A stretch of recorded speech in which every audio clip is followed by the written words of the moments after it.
오늘은 캐나다 영주권에 대한 소식인데요. 지금까지는 매년 1년에 45만 명 정도에게 영주권을 줬었는데 2025년부터는 매년 50만 명에게 영주권을 주겠다라고 인원 확대를 하는 발표를 했어요. 그런데 대학생들에게는 오히려 영주권을 주는 것을 줄이겠다고 발표를 했어요. 이것 때문에 지금 캐나다 토론토에서는 대학생들이 길거리에서 시위를 하고 있어요. 지금까지는 캐나다에서 영주권을 가장 따기 쉬운 방법이 뭐였냐면 캐나다에는 2년제 대학교에 진학을 한 다음에 졸업을 하면은 3년간 캐나다에서 일을 할 수 있는 PGW 비자라는 걸 줬었어요. 3년 중에 1년만 정직원으로 일을 하면은 영주권을 신청할 수 있는 자격이 주어지는 거예요. 신청을 했지만 떨어질 수도 있어요. 영주권 다 주는 건 아니에요. 어쨌든 그 신청을 할 수 있는 기회라도 주어지는 거예요. 캐나다 입장에서도 외국 사람들이 캐나다로 건너와서 대학교에 학비를 내면은 그게 곧 결국에 캐나다 정부로 들어오는 세금이 되거든요. 캐나다에서도 손해를 보는 일이 아니란 말이에요. 그런데 왜 하필 학생들에게 영주권을 줄 기회를 축소하겠다고 발표를 한 거냐. 캐나다 정부가 공식적으로 발표한 거는 이유가 두 가지예요. 첫 번째는 학생들이 밴쿠버나 토론토로 쏠리니까 이 지역에 집이 부족해서 자꾸 집값이 올라간다. 중국 사람들이 일부러 이 지역의 집을 사재기를 하는 거예요. 학생들에게 비싼 가격에 임대를 내주는 거예요. 몇 년 사이에 집 월세가 엄청나게 올라간 거죠. 어쩔 수 없이 비싼 월세를 내고도 지낼 수밖에 없거든요. 또 다른 문제는 캐나다에서는 병원비가 무료예요.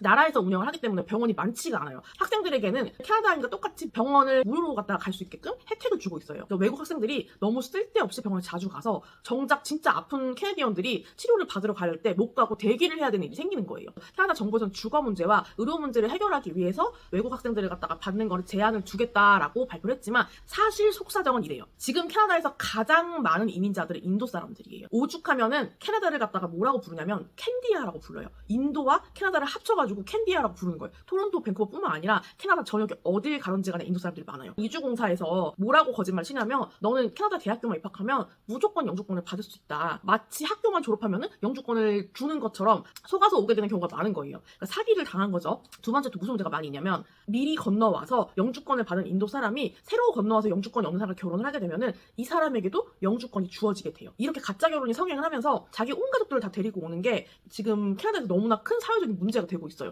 캐나다 정부에서는 어떻게 정책을 바꿨을까요? 공립대학을 졸업한 게 아닌 이상은 3년짜리 비자를 더 이상 주지 않겠다라고 선언한 거예요. 사립대학 같은 경우는 학교에 거의 나가지 않는 거예요. 일주일에 한 2번? 뭐 이 정도밖에 나가지 않고 실제로는 캐나다 와가지고 그냥 거의 일만 할 수 있게끔 그렇게 거의 수업을 듣지 않는 그런 사립학교들이 있거든요. 학교도 다니는 척만 하고 그냥 여기 현지 와서 일해서 돈 벌어. 이렇게 대충 다녀 졸업해도 3년짜리 일할 수 있는 비자 받을 수 있어. 인도 이주공사들이 인도 사람들을 그런 학교에다가 많이 넣었던 거예요. 이미 와 있는 사람들한테도 이 비자를 안 주겠다라고 정책을 바꾼 거예요. 그래서 기존에 돈을 내고 왔던 사람들이 졸업을 하고 나면 3년짜리 비자를 받을 수 없게 되니까 다들 이제 데모를 하고 난리가 난 거예요. 이주공사들이 이렇게 한 거니까 자기들은 이제 피해자다. 이거 캐나다 책임져야 된다라고 지금 시위를 하고 있는 거예요. 공립대학을 졸업하더라도 어떤 특정 전공에게만 3년짜리 취업비자를 주겠다라고 선언을 한 거예요. 예를 들어서 캐나다에서 뭐 과학자가 필요하고 간호사가 필요하고 의사가 필요하다. 뭐 이공계열과나 아니면 간호학과, 뭐 의과대학 이런 데를 졸업한 사람만 3년짜리 비자를 주겠다라는 이런 뜻인 거죠. 제가 지금 예를 드는 건 예시인 거예요. 어떤 과한테 주는지는 저는 과까지는 정확하게 알아보진 않았어요. 그 전공생들 중에서도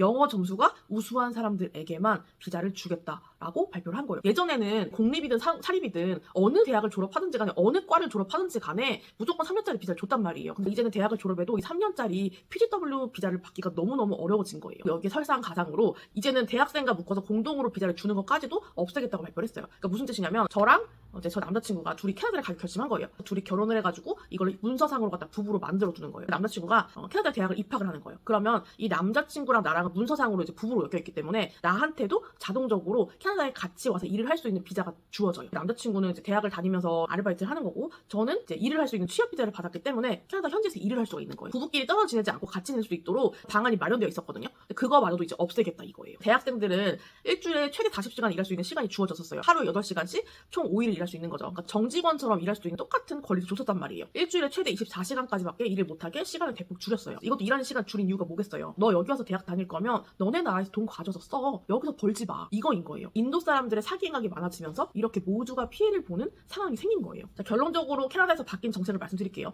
캐나다에서 영주권 더 많이 줄 거야. 하지만 학생들한테는 안 줄 거야. 만약에 영주권 받고 싶으면 이제 워킹홀리데이로 와서 일하면서 받아 라고 정책을 바꾼 거예요. 워킹홀리데이는 그러면 어떤 식으로 비자가 바뀌었는지는 제가 이 영상 아래 댓글에다가 영상 주소를 올려놓을 테니까 워킹홀리데이 제도가 어떻게 바뀌었는지에 대해서 다른 영상에서 참고해서 보시기 바랄게요.